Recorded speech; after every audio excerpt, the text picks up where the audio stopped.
내 모든 것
자, 우리는 세례 요한, 이 마가복음 출발점에 이 세례 요한의 역할을 보게 되는데요. 그는 그리스도의 오시는 길을 준비하는 그런 사명을 감당한 사람입니다. 자, 그의 행적들을 보면 눈길을 끄는 대목들이 있습니다. 자, 그리스도를 드러내고 증거하며 살아가는 사람들이 어떻게 살아야 하는가 하는 것에 대한 모습이 비추어지는데요. 오늘 6절을 보면 요한은 낙타틀 옷을 입고 허리에 가죽띠를 띠고 메뚜기와 석청을 먹더라 그랬습니다. 오해는 하지 마십시오. 여기 낙타틀 옷은 요즘처럼 잘 이렇게 가공된 무스탕이 아닙니다. 또 여기 가죽띠를 했다니까 명품 수제 혹시 가죽 벨트를 한 건 아닌가. 또 어떤 사람은 메뚜기와 석청을 먹었다니까 유기동을 먹었구만, 뭐 이런 얘기를 합니다. 여기 낙타트롯이란 요즘과 같이 이런 그런 것들이 아니고 어쩌면 그냥 그 틀 옷이죠. 투박한 옷. 또 그가 먹었던 음식들은 광야였기 때문에 광야에서 얻을 수 있는 메뚜기, 석청, 최소한의 영양 공급을 받으며 살았다, 뭐 이런 얘기가 되겠습니다. 그의 모습을 보면 어떻게 보면 좀 반문명적이죠. 빈들에서 하나님의 음성을 듣고 또 백성들에게 세례를 베풀고 있는 그의 모습은 어떻게 보면 현실과는 좀 거리가 먼 듯한 삶을 살았던 사람입니다. 우리 여기서 세례요한의 모습은 우리에게 가르쳐 주려고 하는 것은 자신의 삶의 목적을 분명히 이해한, 그래서 한 가지에 집중하고 있는 삶의 모습입니다. 뭐 자기가 이렇게 하려고 해서 그런 게 아니고 하나님의 분명한 부르심에 몰두하고 초점을 맞추다 보니까 자기의 신변에 대해서 그렇게 신경을 쓸 수 없는 그런 환경이었음을 보여주고 있습니다. 혹자는 이 세례요한을 금욕주의자로 볼 수도 있는데요. 기독교는 금욕주의가 아닙니다. 금욕주의를 지지하지 않습니다. 금욕적인 요소는 있죠. 그러나 금욕주의는 아닙니다. 금욕주의는 금욕 자체가 목적이 된 사람들이죠. 세례요한의 삶은 절제되어 있고 또 그의 삶은 검소한 것은 분명합니다. 조금 전에 얘기했던 것처럼 요한이 그렇게 살려고 애를 쓰다기보다 그가 추구한 것에 집중하다 보면 저절로 삶이 단순해진다는 것이죠. 세례요한은 하나님으로부터의 음성을 듣기 위해서 빈들에 있었고 또 자신의 삶을 비교적 단순하게 모든 것을 비워낸 그런 삶을 살았습니다. 여기서 우리는 먹는 것, 입는 것 무시하라 이런 말은 아닙니다. 우리는 하나님이 주신 것들을 적절하게 누릴 수 있어야 합니다. 자, 그런데 자신이 받은 사명이 너무 중대하면 또 그것에 집중하다 보면 내가 무엇을 먹는가, 마시는가, 입는가, 그런 것은 자연스럽게 뒤로 밀려나게 되죠. 그런 것들에 쓸 에너지가 없는 것입니다. 자, 우리가 어디에 가장 많이 에너지를 쓰는가를 보면 그의 인생이 보입니다. 내가 어디에 가장 돈을 많이 쓰는가, 어디에 가장 많이 시간을 사용하는가를 보면 그의 인생이 보이고 미래가 보이겠죠. 그래서 먹는 것, 또 입는 것, 별것 아닌 것 같지만 그런 것에서 영성이 드러나게 됩니다. 세례요한은 기본적인 이 필요만 채워진 삶을 살았습니다. 그리고 하나님과 깊은 교통을 위해서 그 시대의 대중들과 어느 정도 거리를 둔 삶의 모습입니다. 자, 우리는 세례요한에서 배울 것들이 참 많이 있는 것 같아요. 우리는 세례요한처럼 이렇게 살 수는 없지만 오늘 우리의 삶이 과도하게 세상에 치우쳐 있는 것은 없는지 살펴볼 필요가 있습니다. 우리는 이 시대의 문화를 잘 지켜보고 또 경계하지 않으면 우리의 삶의 주도권을 이 세상에 빼앗겨 버리기가 매우 쉬운 세상을 살고 있습니다. 절제하지 않으면 이 세상의 문화에 흡입될 가능성이 매우 높습니다. 그래서 우리는 이 세속적인 것들이 영적인 것들을 집어삼켜버리는 이 세상을 우리는 살고 있습니다. 오늘날 우리의 세상의 특징은 우리가 잘 알고 있는 것처럼 소비주의적입니다. 가능한 많이 소유하라고 닥달을 하죠.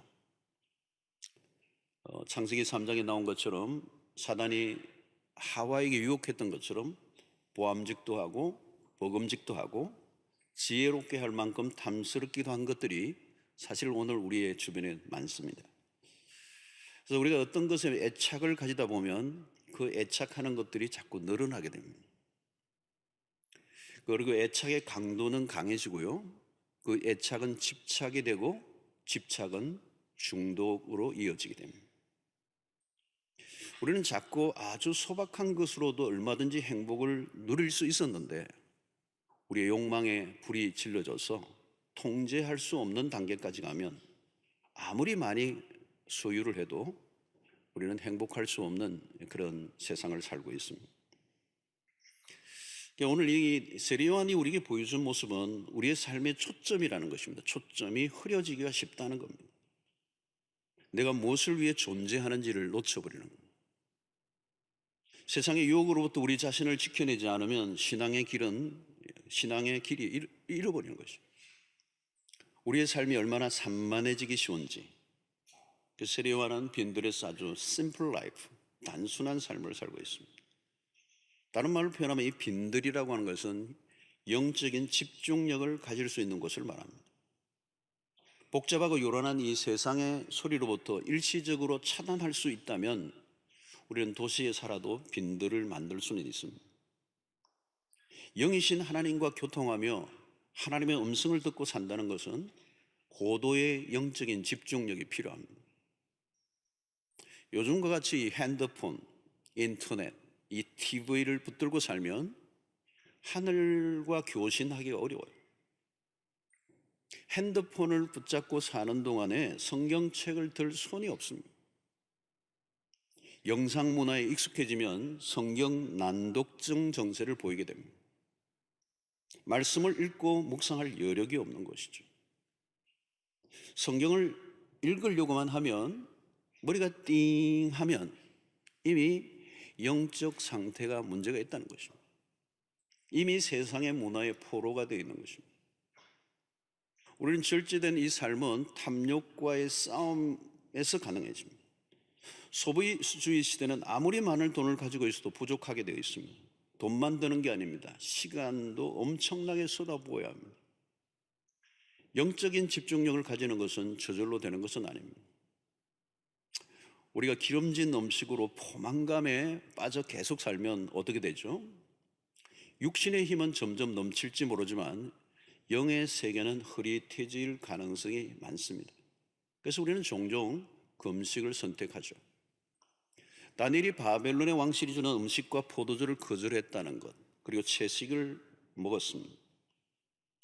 이것은 채식주의자가 되라는 얘기도 아니죠. 다니엘이 이것을 선택한 것은 다니엘 왕이 바벨론의 왕이 주는 그 음식과 이 포도주는 단순한 음식의 문제가 아니고 바벨론의 문화가 그 안에 있었어요. 그 화려한 그 음식 문화 안에 숨어 있는 그 유혹의 실체를 다니엘이 보았습니다. 한번 세상의 풍요에 길들여지면 더 이상 그 정욕을 뿌리칠 의지가 현저하게 떨어질 수밖에 없습니다. 그러면 영적 수신 상태는 떨어지게 되고 하나님과의 교제는 힘들어지게 되는 것입니다. 하늘이 맑아야 별이 보이듯이 영혼이 맑아야 하나님의 음성을 들을 수가 있습니다. 신자는 세상의 다양한 유혹에 저항해야 합니다. 바울에게서 우리는 그것을 배울 수가 있습니다. 빌립보서 4장 11절로 12절을 보면 내가 궁핍함으로 말하는 것이 아니니라 어떠한 형편에든지 나는 자족하기를 배웠노라. 나는 비천에 처할 줄도 알고 풍부에 처할 줄도 알아 모든 일 곧 배부름과 배고픔과 풍부와 궁핍에도 처할 줄 아는 일체의 비결을 배웠노라. 여러분, 이 바울의 이 고백은 딴 게 아니에요. 내가 어떤 형편에 처하든지 어떤 청경, 그것이 궁핍이든 그것이 풍요든, 그것은 내 삶의 중요한 주제가 아니든, 주된 관심이 아니라는 거예요. 여러분, 세상의 사람들은 무엇인가를 채움으로 만족하려고 합니다. 그러나 사람은 가졌다고 만족할 수 없는 존재라는 걸 우리가 압니다. 에덴 동산에서 아담은 최상의 환경에서도 만족하지 못하고 그 선악을 알게 하는 나무의 실과를 먹고 실패하고 말았습니다. 우리는 욕망하는 것과 필요한 것을 구별해야 합니다. 욕망을 자제하고 필요를 쫓아야죠. 그러나 필요한 것이라고 해도 모두 다 채워야 하는 것도 아닙니다. 필요하지만 꼭 필요하지 않는 것들도 오늘날 너무 많습니다. 현대 상업주의는 필요하지 않은 것을 욕망하게 만들어 사람들로 하여금 가지게 만듭니다. 오늘 세례 요한의 단순한 삶, 이 절제된 삶, 그것이 광야의 영성입니다. 늘 밀고 들어오는 허영과 탐욕과 싸워야 합니다. 무엇을 할 때마다 내가 꼭 그 일을 해야 하는가를 물어야 합니다. 그것은 영적 집중력을 높이기 위해서입니다. 눈에 보이는 것을 추구하다가 보이지 않는 것을 놓치지 않도록 하기 위하여, 하찮은 것에 몰두하다가 귀중한 것을 놓칠 수 있기 때문에, 많은 것을 포기할지라도 영원한 것을 놓치지 않아야 하기 때문에, 항상 우리는 내가 왜 존재하는지를 물어야 합니다. 무엇을 추구해야 하는 것인지, 나의 삶의 목적은 무엇인지 또 묻고 물으면 우리의 삶은 저절로 단순해집니다. 큰 그림을 보아야 되죠. 하늘의 음성이 분명해지면 세상의 다른 소리들이 귀에 들어오지 않습니다. 그러나 세상의 소리, 이 정욕의 소리의 귀를 먼저 기울이면 하나님의 음성을 들을 수가 없습니다. 오늘 우리의 삶은 너무 복잡해져 있습니다. 영적 수신 상태가 매우 좋지 않음입니다. 세상의 풍요에 치여 영적 풍성함을 놓치는 일들이 얼마나 많은지 모릅니다. 사랑하는 성도 여러분, 먹고 마시고 입고 하는 문제가 중요한 일이지만 그것보다 더 중요한 일이 있음을 우리는 놓치지 않아야 합니다. 갈수록 우리의 삶이 선명해져야 합니다. 오늘 이 세례요한은 자신의 존재의 목적이 먹고 마시는 데 있지 않고 그의 존재의 목적이 오직 그리스도를 드러내는 일을 위하여 존재한다는 사실을 그는 잊지 않았습니다. 그래서 여러분, 그 외에 다른 것에는 거룩한 무관심을 가진 것입니다. 사랑하는 성도 여러분, 오늘 우리의 삶의 모든 초점이 그리스도를 드러내는 것이 되기를 축원합니다. 그리스도를 추구하는 것 외에 어떤 것들이 우리의 삶의 주된 관심이 되지 않도록 힘을 쓰는 우리의 삶의 절제가 필요한 것입니다. 자, 세례 요한은 자신을 낮출 뿐만 아니라 그리스도를 높이고 있는 모습을 우리에게 보여주는데요. 오늘 7절에 보면 그가 전파하여 이르되 나보다 능력 많으신 이가 내 뒤에 오시나니 나는 굽혀 그의 신발끈을 풀기도 감당하지 못하겠노라 그랬어요. 자, 여러분, 세례 요한은 400년의 침묵을 깨고 나타난 선지자입니다.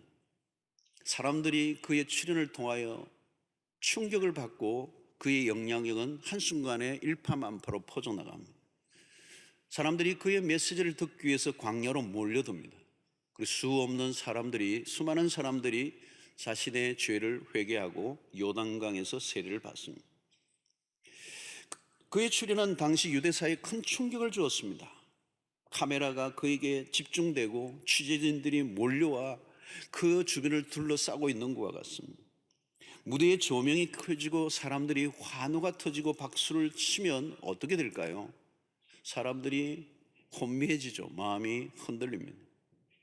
사람들의 이목이 집중된다는 것은 매우 짜릿한 일이고 그 순간 사람들은 중심을 잃기가 매우 쉽습니다. 자, 그러나 세례 요한은 중심을 잃지 않습니다. 그런 자신이 주인공이 아니라는 것을 알았습니다. 여러분, 교만이란 무엇일까요? 교만은 자기의 위치를 벗어남이라고 하는 것입니다. 자기의 위치를 어떻게 벗어나죠? 자기가 누구인가를 모르면 그렇게 되는 것입니다. 자기 자신을 안다는 거 쉬운 일입니까? 어려운 것입니다. 그러니까 사람들은 자기 자신이 누구인지 모르기 때문에 교만한 상태로 살아가는 것입니다. 어떻게 보면 인생이란 되게 자신이 맡아야 할 배역을 찾지 못한 배우와 같습니다. 내가 어디에서 어떤 역할을 해야 되는지를 알지 못한 채 일평생 사는 것입니다. 오늘 우리 주변에 곤혹을 치르는 사람들을 잘 보십시오. 딴 게 아닙니다. 자기가 앉아야 할 자리가 아닌 곳에 앉아 있는 거예요. 사고는 거기에서 일어나는 겁니다. 높은 자리라고 다 좋은 것이 아닙니다. 앉을 자리에 앉을 줄 아는 것이 겸손인 것입니다. 세례요한은 그리스도를 높이기 위해 자신을 한없이 낮추고 있습니다. 나는 굽혀 그의 신발끈 풀기도 감당하지 못하겠습니다. 여러분, 신발끈은 누가 푸는 것입니까? 그 당시 종들이 풀었습니다. 노예들이 푸는 일이에요. 근데 요한은 무슨 얘기합니까? 그 푸는 것조차도 내가 감당하지 못하겠다. 그 종이 하는 역할마저도 나로서는 너무 과분하다. 세례 요한은 더 이상 자신을 낮출 곳이 없을 정도로 자신을 낮추고 있습니다. 여러분, 이미 낮아져 있는 사람이 낮아지는 것은 어렵지 않습니다. 그냥 있으면 됩니다. 그러나 사람들이 이목이 집중되고 환호를 받는 가운데 자신을 내려놓는 일은 어려운 일입니다. 자, 그런데 요한은 이런 얘기를 하죠. 요한복음 3장 30절에 유명한 얘기입니다. 그는 흥하여야 하겠고 나는 쇠하여야 하리라 하니라. 참 기가 막힌 고백을 합니다. 그는 늘 흥하여야 하겠고 나는 쇠하여야 하리라. 여러분, 세례 요한은 그리스도가 누구인지를 분명히 알고 있었던 사람입니다. 그렇습니다. 여러분, 그리스도를 제대로 알면 우리 자신의 위치, 역할이 분명해집니다. 세례 요한은 자신이 맡은 배역에 만족하고 있습니다. 자신은 그리스도와 결코 비교할 수 없는 존재라는 것을 알고 있었습니다. 그리스도는 빛 자체이시고 자신은 빛의 반사체에 불과한 것입니다. 여러분, 빛이 없으면 자신의 존재는 없어지고 마는 것입니다. 사실 우리가 그런 존재들입니다. 나라는 존재는 그리스도 안에서만 가능한 것입니다. 우리는 그리스도를 위해 존재할 때 우리의 가치는 극대화되는 것입니다. 세례 요한은 자신을 증명하기 위해 존재하지 않았습니다. 여러분, 우리가 무엇인가를 사역을 하다 보면 나도 모르게 자꾸 나를 극대화시키려고 하는 유혹에 빠집니다.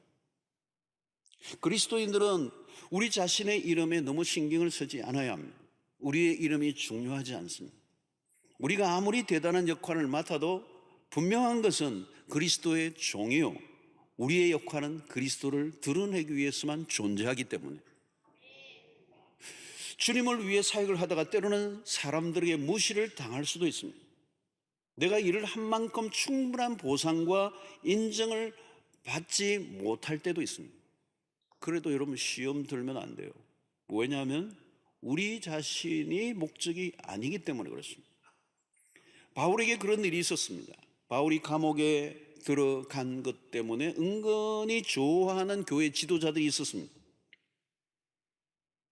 그런데 감옥 안에 있는 바울에게 그 이야기를 전해준 사람이 있어요. 당신이 감옥에 들어온 것 때문에 좋아하는 사람이 있다고. 그런 말을 해주면 안 되는데 해준 사람이 있어요. 얼마나 속이 상하겠어요. 복음을 전하다가 이 감옥까지 왔는데 내가 감옥에 있는 것 자체를 좋아하는 사람이 있다는 게 이해가 안 되죠. 그러나 바울이 입장을 정리합니다. 여하간 어떤 일이 있다 할지라도 나의 관심은 내가 무시를 당하는 것도 좋고 또 그가 그것으로 인해 기뻐하는 것도 상관없고 어떻게 되었던 그의 입술을 통하여 그리스도가 전파되고만 있다면 나는 상관이 없다. 성도 여러분, 우리가 항상 명심해야 하는 것은 우리의 이름이나 명예를 높이기 위해 존재하지 않는다는 것. 그래서 그리스도를 따르는 자들에게 절대적으로 요구되는 것은 자기 부인이라고 하는 것입니다. 자기 부인을 하는 목적은 무엇입니까? 그리스도를 높이기 위해서. 특히 그리스도의 사역자들은 시선을 자기 자신에게 집중해서는 안 되는 것입니다. 우리는 나라는 세계에 빠지지 않도록 힘을 써야 합니다. 나를 드러내고 싶은 욕구와 싸워야 합니다. 우리의 이름이 드러나는 것을 조심해야 하는 것입니다. 사람들의 여론과 평판에 너무 귀를 기울이지 않아야 한다는 것.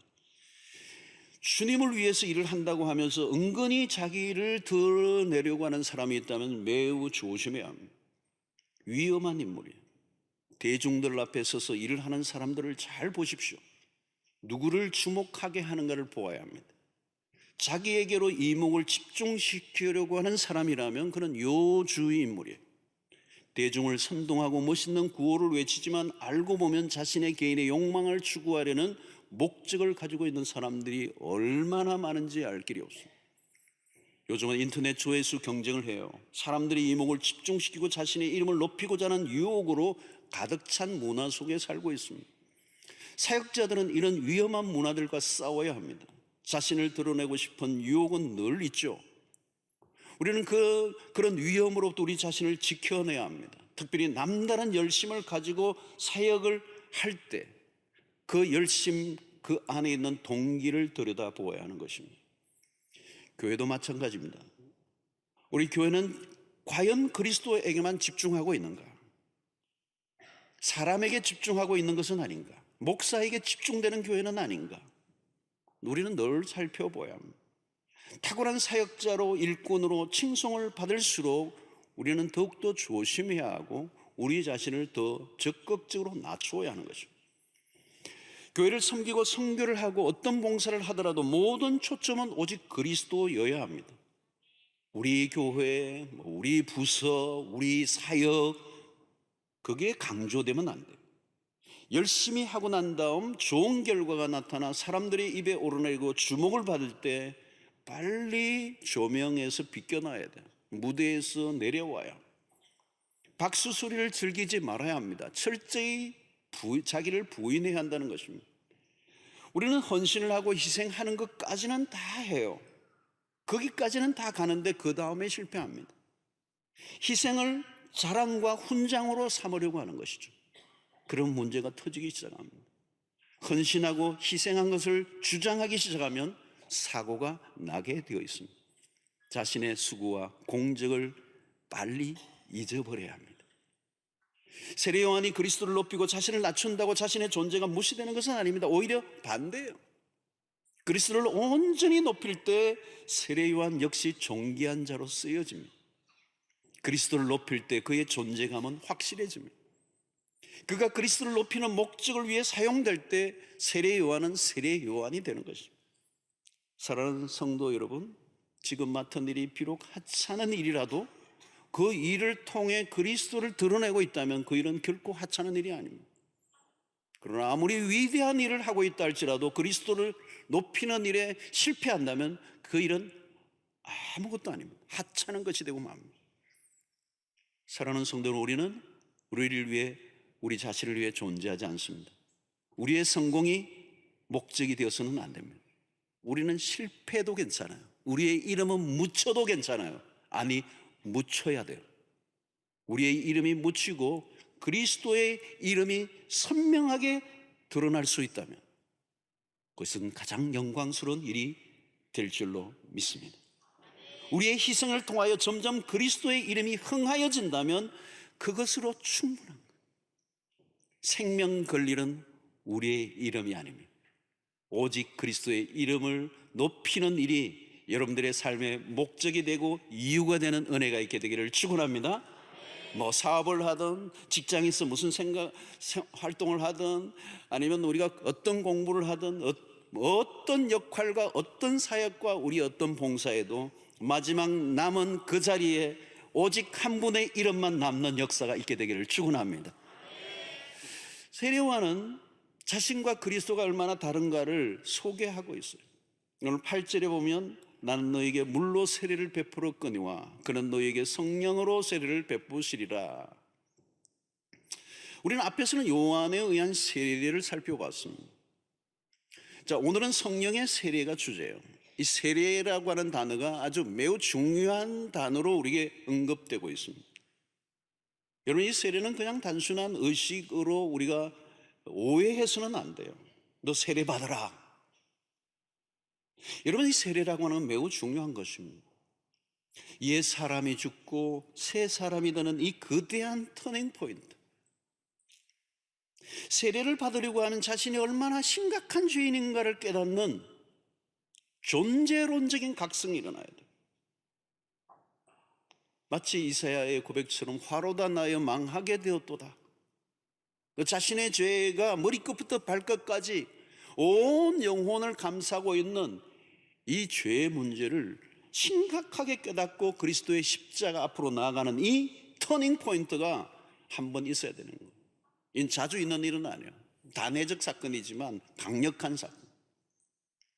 여러분, 이 세례를 받음으로 구별된 백성이 되는 것이죠. 마치 구약의 할례와 같습니다. 물에 들어갔다 나왔다는 이 사실은 매우 중요한 의미, 새로운 인생의 출발, 모든 우리의 삶을 가름하는 기준이 죄를 어떻게 처리했느냐와 연결이 되는 것이죠.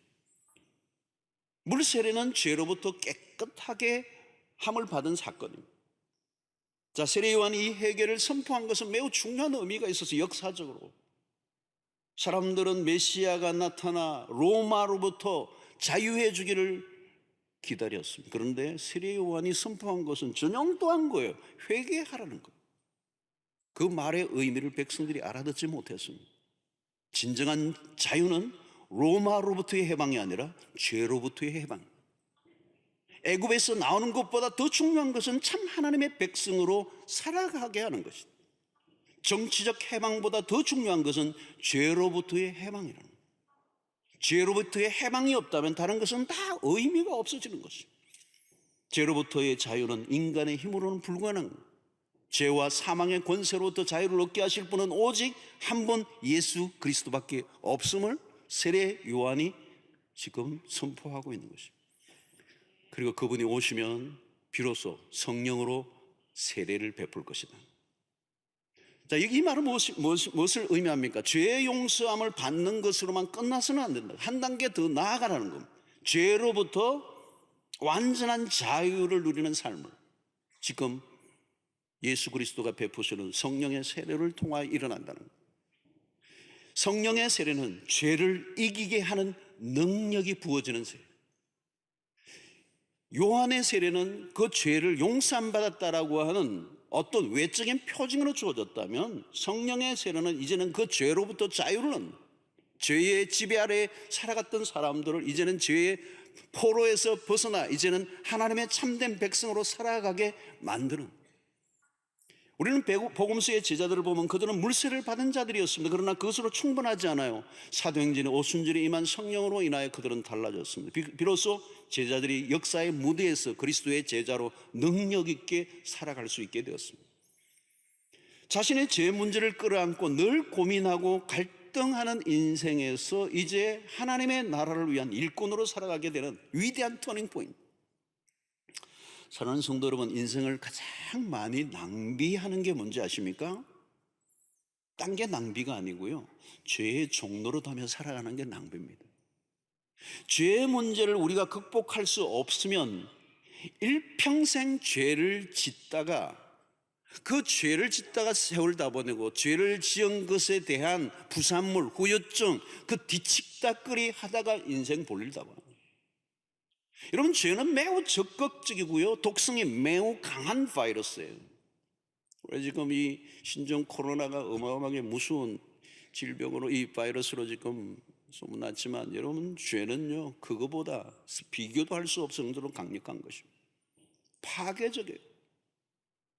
그 죄의 힘은 한 사람뿐만 아니라 그 모든 인류를 지옥으로 몰아가는, 그 죄의 능력을 꺾지 못하면 하나님을 위해서 살아가기는 고사하고 죄의 오물을 뒤집어 쓰고 살아야 한다. 그러므로 성령의 세례를 약속하는 이것은 중요한 메시지입니다. 성령의 세례가 실제적으로 일어난 지점은 사도행전입니다. 복음의 역사가 강력하게 일어나는 시점이죠. 하나님의 나라가 점진적으로 선포되고 퍼져나가기 시작할 때 성령의 오순절 사건, 마가의 다락방에 임하신 성령의 역사였습니다. 120몇 문도의 문도들이 불과 바람처럼 임하신 성령의 임하심을 경험합니다. 이것은 물세례와 다른 겁니다. 성령의 세례는 제자들의 내면에 부어집니다. 물 세례가 영적 출생을 의미한다면 성령 세례는 예수의 제자로 태어나 하나님 나라의 일꾼이 되는 경험입니다. 물 세례가 죄의 용서를 받아 죄인이 의인이 되는 신분의 변화의 일이라면 성령 세례는 죄의 지배 아래 살아가는 사람들을 그리스도에게로 인도해내는 역할을 감당하게 하는 역할의 변화예요. 성령의 능력은 죄의 힘보다 훨씬 더 강한 것입니다. 성령이 임하시면 죄의 힘을 넉넉히 이기게 됩니다. 죄의 지배를 벗어나면 삶은 강력해져요, 여러분. 하나님이 주시는 에너지가 넘치게 되는 것입니다. 삶의 가속도가 붙고요, 삶의 질량이 높아지고요, 삶의 방향이 분명해지고 모든 게 선명해지는 역사가 일어나는 거죠. 여러분, 죄는 삶의 에너지를 산산조각 내버리고 분산시켜버려요. 쓸데없는 일의 죄는 우리의 에너지를 다 소진시켜버리게 합니다. 그러나 성령이 임하시면 달라지는, 삼손을 보면 참 안타깝죠. 구약에 하나님이 그에게 주신 엄청난 재능과 파워, 그러나 여자들 꽁무니 따라다니다가 엉뚱한 것에 다 에너지를 소모하고 맙니다. 그렇습니다. 여러분, 죄를 짓는 삶이란 초점이 없는 삶이에요. 끌리는 대로 사는 거예요. 그 목표가 명확하지 않습니다. 그런데 성령의 세례는 뭐예요? 위로부터 부어지는 능력입니다. 성령은 내적인 확신을 줍니다. 성령의 능력이 임하면 새로운 차원의 삶을 살게 합니다. 성령의 세례를 받을 때 비로소 삶은 분명한 중요한 분기점이 되는 것입니다.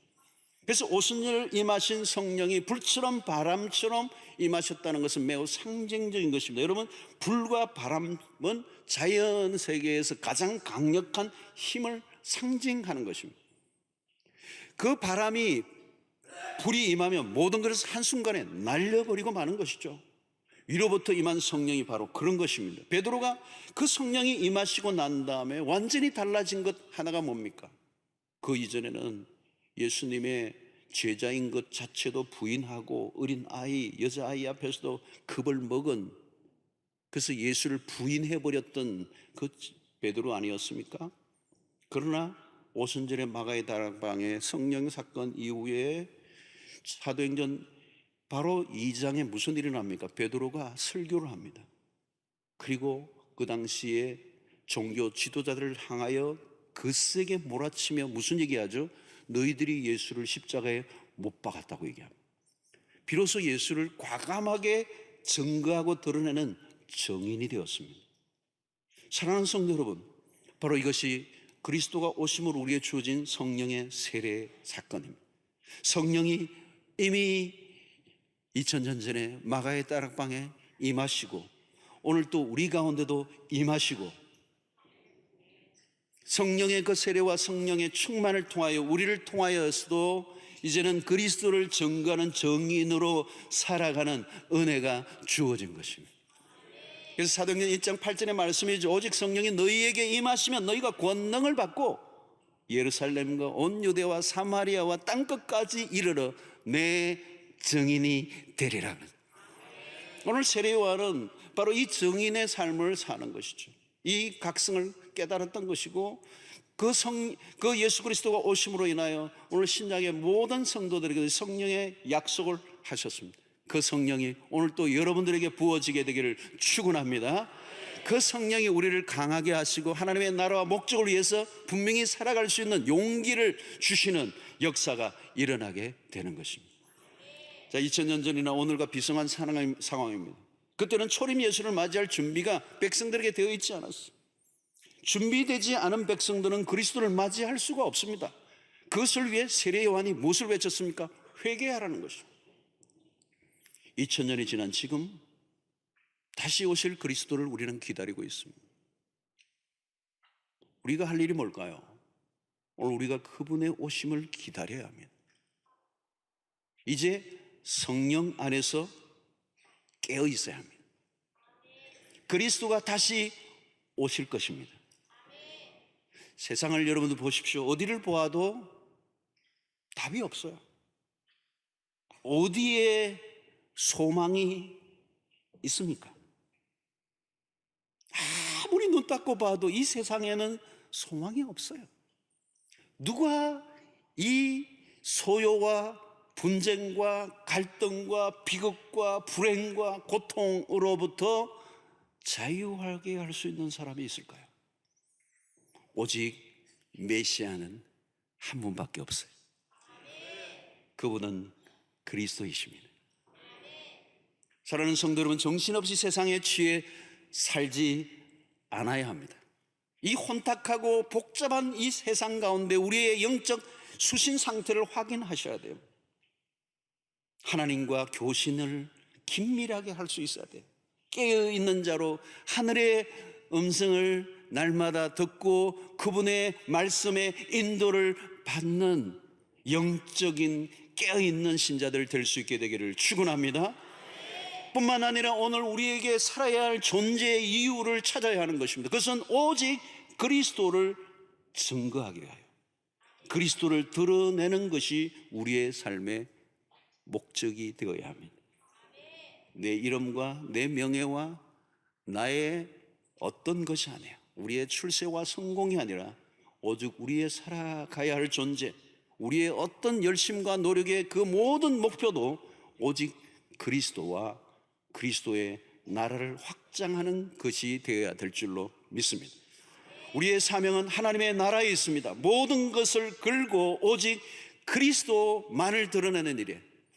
여러분들의 생애가 쓰임받게 되기를 바라고, 그리스도와 그의 왕국을 위해 열심히 다름박질 치는, 그래서 주님이 다시 오시는 그날 아멘 주 예수여 어서 오시옵소서, 그래서 주님을 환영하는 믿음의 백성들이 되시기를 주의 이름으로 축원합니다.